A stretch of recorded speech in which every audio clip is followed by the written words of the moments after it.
नमस्कार दोस्तों, मैं डॉक्टर श्रवण कुमार आपका अपने YouTube channel learner exam point पर हार्दिक स्वागत करता हूं। दोस्तों, हम लोग सुपर टीटी के पाठ्यक्रमों पर चर्चा कर रहे हैं और आज हमने आपको दर्शन से चर्चा की शुरुआत किया था। तो आप लोगों ने देखा कि भारतीय जो दर्शन है वो सब मिला के 9 भागों में विभक्त है। और अगर पूछा जाएगा कि भारतीय दर्शनों की संख्या कितनी है तो टोटल 9 हो जाएगा। और उसमें से अगर पूछा जाएगा कि आस्तिक दर्शनों की संख्या कितनी है तो 6 हो जाएगा और नास्तिक दर्शनों की संख्या कितनी हो जाएगी तो 3 हो जाएगा। ठीक, तो आस्तिक दर्शन और नास्तिक दर्शन को हमने आज इस पर चर्चा कर चुके हैं और फिर देखेंगे उसमें आपको दर्शन का अर्थ, दर्शन की परिभाषा, दर्शन की विशेषता और दर्शन के प्रकार। ठीक है, यहाँ तक हमने उस पर चर्चा किया। और आज जो हम चर्चा करने वाले हैं वो भारतीय शिक्षा शास्त्री रविंद्रनाथ टैगोर। तो भारतीय शिक्षा शास्त्री रविंद्रनाथ टैगोर पर चलने वाले हम लोग। भारतीय शिक्षा शास्त्री रविंद्रनाथ टैगोर। तो भारतीय शिक्षा शास्त्री रविंद्रनाथ टैगोर। रविंद्रनाथ टैगोर पर चलने वाले हैं। तो थोड़ा सा यहाँ पर परिचय में चलेंगे तो इनको देखेंगे, इनका जन्म, इनका मृत्यु। तो जन्म देखेंगे 1861 और मृत्यु देखेंगे 1941। ठीक, और इसमें थोड़ा सा चलेंगे तो 7 अगस्त हो जाएगा दोस्त। ठीक है, और ये 7 मई हो जाएगा।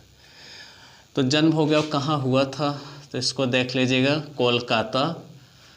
और ये भी मृत्यु भी कहाँ हुई थी, कोलकाता में ही हुआ था।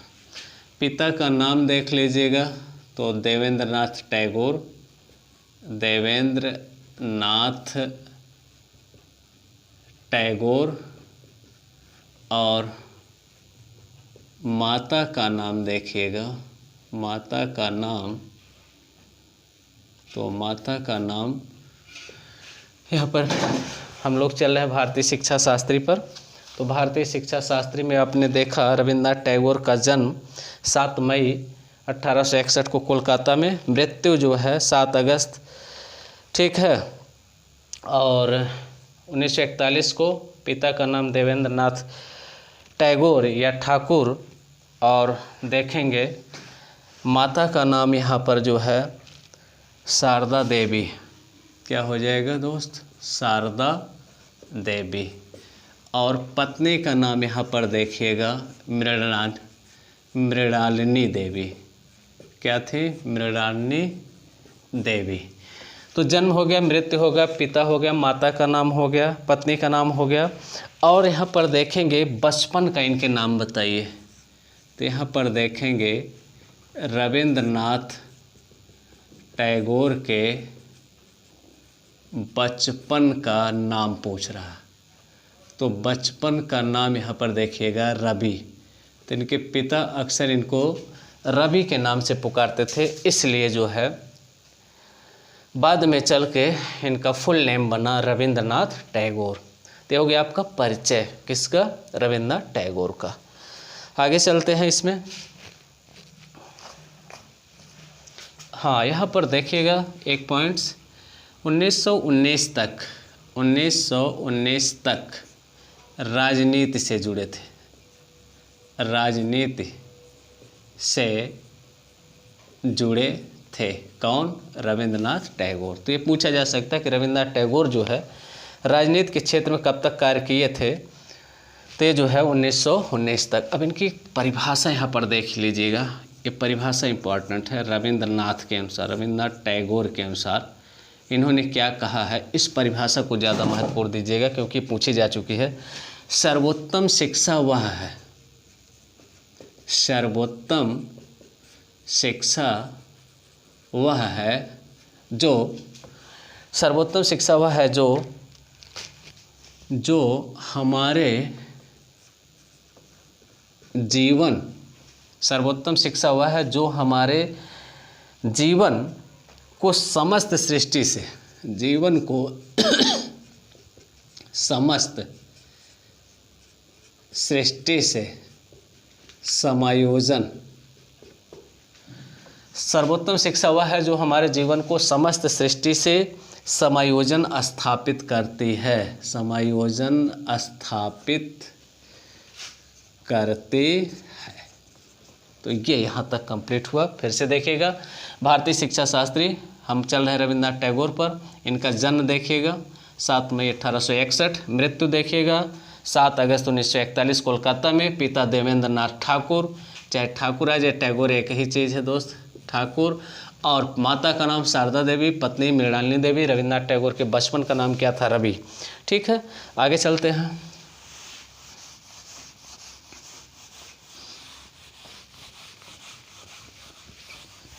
अगला प्रश्न देखिएगा, यहाँ क्या, शांति निकेतन की स्थापना कब किया था?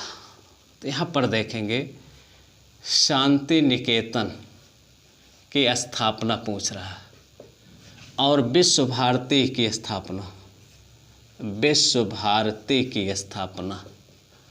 तो शांति निकेतन की स्थापना कब किया गया? विश्व भारती की स्थापना कब किया गया? ब्रह्म विद्यालय की स्थापना किसने किया था? ब्रह्म विद्यालय की स्थापना किसने किया था?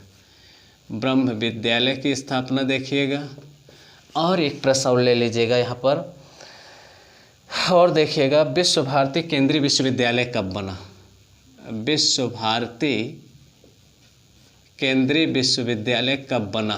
केंद्रीय विश्वविद्यालय कब बना? 4 क्वेश्चंस हो गए। एक और ले लीजिएगा, गीतों की रचना कितना किया है? रविन्द्रनाथ टैगोर कुल कितने गीत लिखे? रविन्द्रनाथ टैगोर के कुल गीतों की संख्या, तो गीतों की संख्या पर चलेंगे। तो एक एक क्वेश्चन का जवाब लीजिएगा। तो शांति निकेतन को देखेंगे तो 1901 में, कहाँ? तो पश्चिमी बंगाल के बीरभूम जिले के, कहाँ? बीरभूमि जिले के बोलपुर गांव में। कहाँ? बोलपुर गांव में। पहला, विश्व भारती की स्थापना देखेंगे 1921 में, कहाँ? पश्चिमी बंगाल में। ठीक है, इसी स्थान पर। ब्रह्म विद्यालय की स्थापना किसने किया था? तो देवेंद्र नाथ ठाकुर ने किया था, देवेंद्र नाथ ठाकुर ने किया था। केंद्रीय विश्वविद्यालय कब बना था? तो 1951 में केंद्रीय विश्वविद्यालय बना विश्व भारती। रविन्द्रनाथ टैगोर के कुल गीतों की रचना देखेंगे तो 2230 गीतों की रचना किया है। कौन? रविन्द्रनाथ टैगोर। आगे चलते हैं। यहाँ से पूछा जा सकता है कि गीतांजलि की रचना किसने किया है? तो इसको देखिएगा, गीतांजलि की रचना, तो इसको देखिएगा, रचना अगर पूछेगा तो 1912 में, और नोबल पुरस्कार इसी पर इनको मिला था। नोबल पुरस्कार कब मिला था? 1913 में। अब नोबल पुरस्कार कितने क्षेत्रों में दिया जाता है?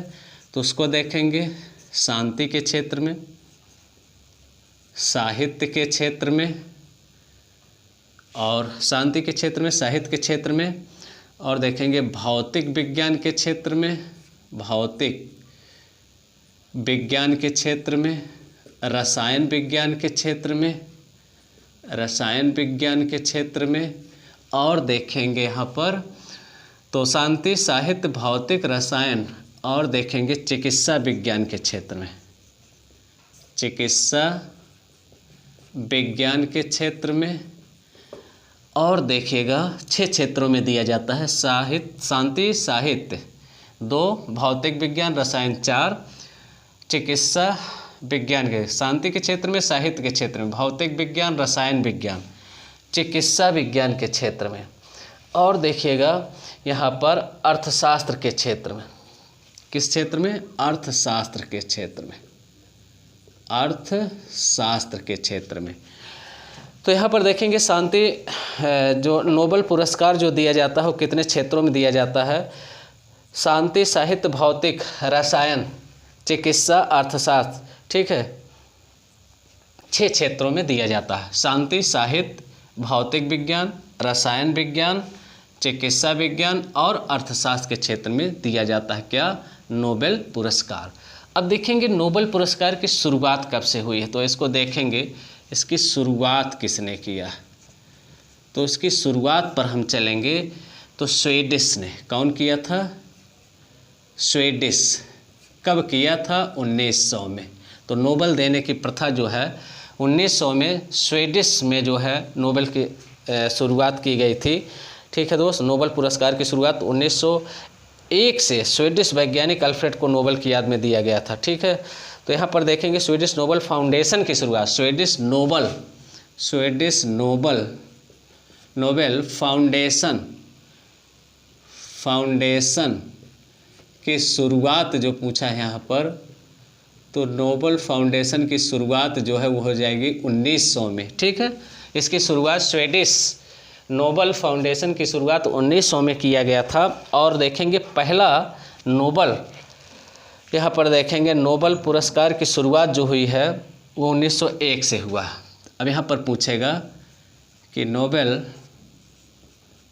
पुरस्कार की शुरुआत, नोबेल पुरस्कार की शुरुआत तो देखिएगा 1901 से, और किसको दिया गया था यहाँ पर ध्यान दीजिएगा, स्वीडन वैज्ञानिक अल्फ्रेड नोबेल, स्वीडन वैज्ञानिक अल्फ्रेड नोबेल को। तो प्रथम नोबेल पुरस्कार जो 1901 में स्वीडन के वैज्ञानिक अल्फ्रेड नोबेल को दिया गया था, और इन्हीं की याद में जो है नोबेल पुरस्कार की शुरुआत किया गया था। आगे चलते हैं। अब इसमें क्या होता है इसको थोड़ा सा देख लीजिएगा, नोबेल में क्या होता है। तो नोबेल में जो दिया जाता है नोबेल पुरस्कार, थोड़ा सा देख लीजिएगा, इसमें जो है प्रशस्ति पत्र दिया जाता है। प्रशस्ति पत्र के साथ 10 लाख डॉलर, ध्यान दीजिएगा, 10 लाख डॉलर, नोबेल प्रशस्ति पत्र के साथ 10 लाख डॉलर की क्या धनराशि दी जाती है। ठीक, क्या दी जाती है, धनराशि दिया जाता है। तो नोबेल पुरस्कार में प्रशस्ति पत्र के साथ 10 लाख डॉलर की क्या दिया जाता है, इसमें धनराशि भी दिया जाता है। आगे चलते हैं, यहाँ तक समझ में आया होगा। फिर से देख लीजिए एक बार, क्योंकि बहुत महत्वपूर्ण है, यहाँ से प्रश्न बने हैं। तो भारतीय शिक्षा शास्त्री रविन्द्रनाथ टैगोर पर चल रहे हैं। शांति निकेतन की स्थापना 1901 में पश्चिम बंगाल के बीरभूम जिले के बोलपुर गांव में इन्होंने जो है शांति निकेतन की स्थापना किया था। विश्व भारती की स्थापना जो है 1921 में पश्चिम बंगाल के, ठीक है, इसी बोलपुर में भी विश्व भारती की स्थापना किया गया था। अब ब्रह्म विश्वविद्यालय की स्थापना इनके पिता देवेंद्रनाथ ठाकुर ने किया था। विश्व भारती केंद्रीय विश्वविद्यालय 1951 में बना। रविन्द्रनाथ टैगोर कुल गीतों की रचना 2230 है। गीतांजलि की रचना 1912 में किया था। 1913 में नोबेल पुरस्कार मिला था। नोबेल पुरस्कार कितने क्षेत्रों में दिया जाता है, तो यहाँ पर देखेंगे 6 क्षेत्रों में, शांति, साहित्य, भौतिक विज्ञान, रसायन विज्ञान, चिकित्सा विज्ञान और अर्थशास्त्र के क्षेत्र में दिया जाता है। इसकी शुरुआत कहाँ से हुई है, तो कह रहा है स्वीडिश नोबेल फाउंडेशन ने इसकी शुरुआत किया है। कब, 1900 में इसकी नींव रखी गई थी। और पहला नोबेल पुरस्कार जो दिया गया था 1901 में किसको, स्वीडिश वैज्ञानिक अल्फ्रेड नोबेल को दिया गया था। कह रहा है कि नोबेल पुरस्कार में क्या होता है, तो नोबेल पुरस्कार में प्रशस्ति पत्र के साथ 10 लाख डॉलर की धनराशि दी जाती है। आगे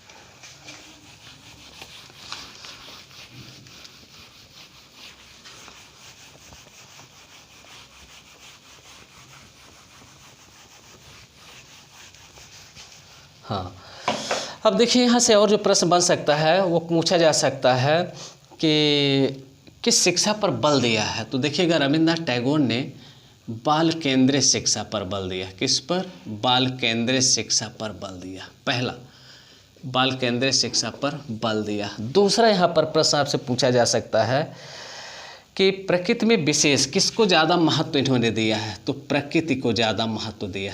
प्रकृति को क्या दिया है दोस्त, इन्होंने महत्व दिया है। कौन, रविन्द्रनाथ टैगोर ने। ठीक है, बाल केंद्रित शिक्षा पर बल दिया है। और ये मानवता, इनका मानवतावादी नारा क्या था। तीसरा देखिएगा, पूछा जा सकता है मानवतावादी नारा इनका क्या था, तो वसुधैव कुटुंबकम का क्या था, वसुधैव कुटुंबकम, कुटुंबकम का इनका क्या था, नारा था। पूरा विश्व हमारा क्या है दोस्त, परिवार है। और इनको देखिएगा सर की क्या मिली थी, उपाधि मिली थी। सर की उपाधि इनको कब दिया गया था, तो 1915 में। कौन दिया था, तो ब्रिटिश सरकार ने दिया था। कौन, ब्रिटिश सरकार ने दिया था। लेकिन इन्होंने सर की उपाधि को क्या किया था, उपाधि को वापस कर दिया था, लौटा दिया था। कब, तो वापस किया था इन्होंने 1919 में। किसके क्षुब्ध होकर के, जलियांवाला बाग हत्या कांड से। ठीक है, बाग हत्या कांड से इन्होंने क्षुब्ध होकर के सर की उपाधि को लौटा दिया था। तो ये कुछ घटनाएं हैं, इसको भी आप लोग देख लीजिएगा। अब कह रहा है टैगोर का अनुशासन कैसा था, तो टैगोर जो है, ध्यान दीजिएगा क्योंकि प्रकृतिवादी ज़्यादा थे। टैगोर का अनुशासन जो था, स्वानुशासन। अनुशासन क्या चाहते थे वो, स्वानुशासन पर बल देते थे। स्वयं अनुशासन में बच्चे रहें, ऐसा माहौल, ऐसा वातावरण बनाया जाए। और देखिएगा यहाँ से आपसे पूछा जा सकता है, टैगोर स्त्री शिक्षा के प्रबल समर्थक थे। देखिएगा यहाँ पर कह रहा है कि स्त्री शिक्षा के प्रबल समर्थक थे। कौन, तो प्रबल समर्थक थे कौन, रविंद्रनाथ टैगोर। और देखिएगा यहाँ पर कह रहा है कि भारत का राष्ट्रगान, कितने देशों का राष्ट्रगान इन्होंने लिखा है, तो ध्यान दीजिएगा, तो रविंद्रनाथ टैगोर देखेंगे तो भारत का राष्ट्रगान ठीक है, जनगण मन अधिनायक जय है। और दूसरा देखेंगे बांग्लादेश का राष्ट्रगान।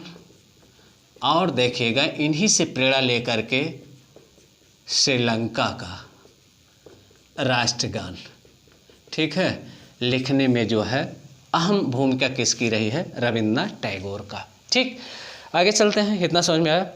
अब देखेंगे यहाँ से आपसे पूछा जा सकता है कि बांग्ला भाषा में 1911 में लिखा था, 1950 में हिंदी किया गया था। भारत का जो है ये जनगण मन, ये 1911 में पहले लिखा और 24 जनवरी 1950 को क्या किया गया था, इसको हिंदी में क्या किया गया था, ट्रांसलेट किया गया था। ध्यान दीजिएगा। और बांग्लादेश का 1905 में लिखा था। कब, 1905 में लिखा था। आगे चलते हैं, इतना समझ में आया होगा।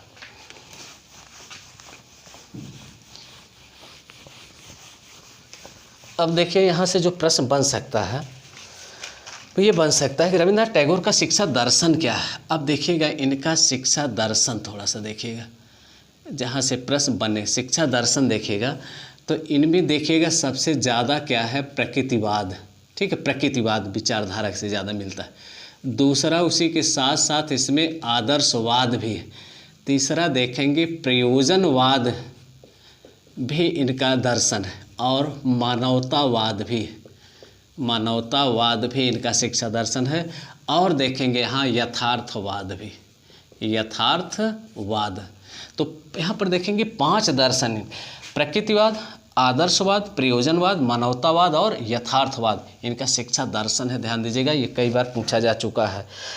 ठीक, आगे चलते हैं। अब यहाँ से जो ईश्वर को सर्वोच्च सत्ता माना है, सुपरमैन किसे माना है, यहाँ पर देखिएगा सुपरमैन की उपाधि किसको, ईश्वर को सर्वोच्च सत्ता माना है।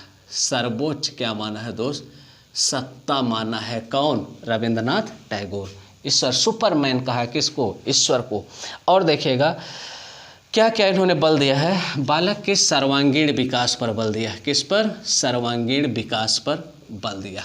बालक शिक्षा ऐसी हो जो बालक का शारीरिक, मानसिक, नैतिक, आचरण, चरित्र, सभ्यता, समायोजन सभी का विकास करे, सर्वांगीण विकास। प्राकृतिक वातावरण में शिक्षा। दूसरा देखिएगा, प्राकृतिक वातावरण में क्या दिया जाए, शिक्षा, अर्थात कृत्रिमता से दूर रखा जाए, बच्चे को प्रकृति के वातावरण में शिक्षा दिया जाए। राष्ट्रीय शिक्षा का प्रचलन हो, नेशनलिटी बच्चों में विकसित हो, राष्ट्रीय शिक्षा का प्रचलन किया जाए। ठीक है। और देखिएगा चौथा इनका जो विचार था, वास्तविक जीवन से संबंध हो। शिक्षा का क्या हो, शिक्षा का वास्तविक जीवन से क्या हो दोस्त, संबंध हो, अर्थात जो पढ़ाया जाए वो बच्चों के वास्तविक जीवन से रिलेटिव करके पढ़ाया जाए, ठीक है। और माध्यम मातृभाषा हो, जो पढ़ाने का माध्यम क्या हो, मातृभाषा। तो मातृभाषा में शिक्षा दिया जाए, माध्यम क्या हो उनका, वास्तविक जीवन से जोड़ करके उनको पढ़ाया जाए। आगे चलते हैं, अगला देखिएगा, इनका जीवन दर्शन हो गया, शिक्षा दर्शन हो गया, और आगे इसमें रविंद्रनाथ की तुलना किससे की गई है। तो इनको देखिएगा, रविंद्रनाथ की तुलना जो है किससे किससे की गई है। तो पहला देखिएगा रूसो से, दूसरा देखिएगा फ्रोबेल से, तीसरा देखिएगा पेस्टालॉजी से, ठीक है। तो रूसो, फ्रोबेल, पेस्टालॉजी, और देखिएगा यहाँ पर जॉन डीवी से भी, क्योंकि वो प्रयोजनवादी भी थे, तो जॉन डीवी से भी इनके विचार क्या होते थे दोस्त, मिलते थे। तो रविंद्रनाथ टैगोर की तुलना जो है पहले रूसो से, क्यों, क्योंकि प्रकृतिवादी ये भी थे, प्रकृतिवादी ज़्यादा इनमें झलक मिलती, किसमें, रविंद्रनाथ टैगोर में।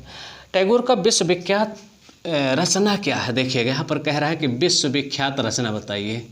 जो विश्वविख्यात रचना है तो वो हो जाएगी आपकी क्या, गीतांजलि। क्या हो जाएगी, गीतांजलि।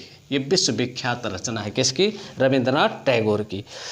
आगे देखिएगा, अब इसमें विश्व भारती यहाँ पर कह रहे हैं कि टैगोर की शिक्षण विधि क्या है, इनकी शिक्षण विधियाँ थोड़ा देखिएगा, क्या क्या इन्होंने बताया शिक्षण विधि को देखिएगा। तो सबसे पहले करके सीखने पर बल दिया, करके सीखने पर बल।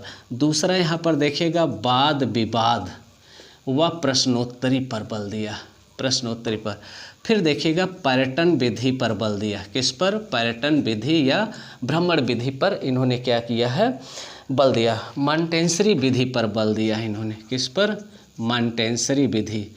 तो मॉन्टेसरी विधि पर बल दिया है, और किंडरगार्टन पर, किंडरगार्टन प्रणाली पर इन्होंने क्या किया है, बल दिया है।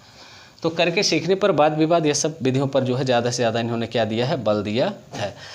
आगे चलते हैं, अब देखेंगे अगला प्रश्न यहाँ से जो बन सकता है, विश्व भारती में कौन कौन से विभाग थे। तो विश्व भारती के विभाग देखेंगे, विश्व भारती के विभाग देखेंगे, कौन कौन से विभाग हैं। तो पहला विभाग देखिएगा पाठ भवन विभाग, पाठ भवन विभाग, ठीक है। इसमें कक्षा 10 तक की शिक्षा दी जाती थी।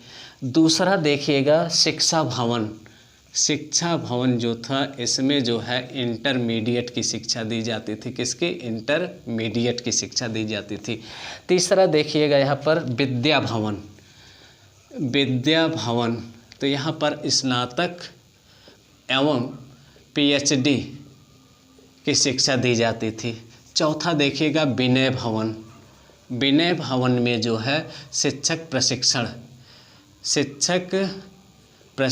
की व्यवस्था होती थी, बीएड वगैरह से संबंधित संस्थाएं चलती थी। अगला देखिएगा कला भवन, कला की शिक्षा दी जाती थी, कला भवन, कला की शिक्षा। संगीत भवन, तो संगीत की शिक्षा दी जाती थी, ठीक है।